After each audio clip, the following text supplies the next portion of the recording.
আমার মেয়ে দেখা আছে, তুমি রাজি কিনা তাই বলো। তোমার শাওড়ি গো আব্বা, তোমার শাওড়ি। হ্যাঁ? কি বললি তুই?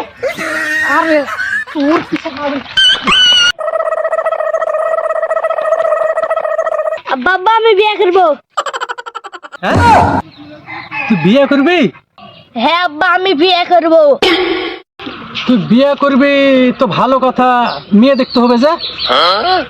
আমার মেয়ে দেখা আছে, তুমি রাজি কিনা তাই বলো। হ্যাঁ, তোর মেয়ে দেখা আছে? তা কেডা শুনি? তোমার পরিচিত গো আব্বা, তোমার পরিচিত।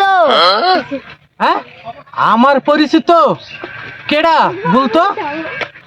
তোমার শাওড়ি গো আব্বা, তোমার শাওড়ি। হ্যাঁ, আমার শাওরিক তুই বিয়ে করবি? তাই এত মেয়ে থাকতে তুই আমার শাওরিক বিয়ে করবি কেন? তুমি যখন তোমার শাওড়ি আম্মা আম্মা করো তখন আমার কষ্ট হয় যে। আমার শাওরিক আমি সারাদিন আম্মা আম্মা বলে যে ডাকে, তাহলে এখানে মানে তোর কষ্ট কি করতে হয়েছে আমি তো বুঝতে পারছি না, একটু ভালো করে বুঝা বলে। তুমি থাকো এখানে, তোমার শাওড়ি থাকে ওই দূরে, তুমি খালি ফোনে আম্মা আম্মা করো, এ দেখে আমার কষ্ট হয়। তাই আমি তোমার শাশুড়ি বিয়ে করে বাড়িতে আনবো, দিয়া তোমার চোখের সামনে থুবো, তুমি যত খুশি আম্মা আম্মা করো। কেমন হবে আব্বা তুমি বলো তো? বা তাড়াতাড়ি আমার বিয়েটা দিয়ে দাও, খুব ভালো হবে বুঝতে পারছি। এই অফার অল্প সময়ের জন্য, আমি বড় হলে আর থাকবে না, তুমি তাড়াতাড়ি বিয়েটা দিয়ে দাও।